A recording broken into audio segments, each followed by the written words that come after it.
तर विद्यार्थी मित्रांनो, आज आपण बुद्धिमत्तेमधला त्रिकोणाची संख्या मोजणे हा विषय आपण घेणार आहोत। आता परीक्षेमध्ये आपल्याला एक त्रिकोणाची आकृती येते आणि त्याच्यामध्ये अनेक त्रिकोण राहतात, पण तुम्हाला ते मोजून त्याच्या पर्यायामध्ये जे उत्तर आहे ते शोधावं लागते आणि या अशा प्रश्नाला आपला वेळ जास्त जातो।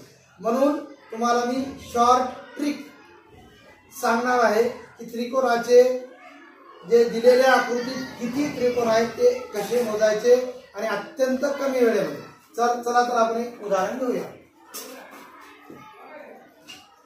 बघा, या ठिकाणी मी एक त्रिकोण काढलेला आहे, तुम्ही पण काढायचा आहे।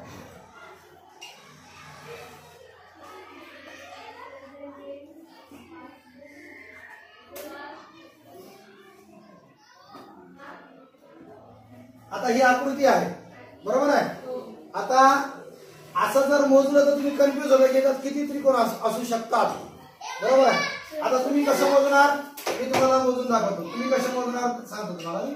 बघा, काही बदलू तुम्ही काय करणार, हे एक त्रिकोण, बरोबर आहे, पुन्हा हे दुसरा त्रिकोण, पुन्हा हे तिसरा त्रिकोण, चौथा त्रिकोण, असे मोजणार आहे की नाही, किती।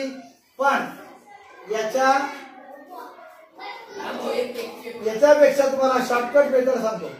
दिलेल्या आकृतीला सर्वप्रथम काय करायचं, आपल्याला अंक द्यायचे। अंक या ठिकाणी बघा, मी अंक देतो,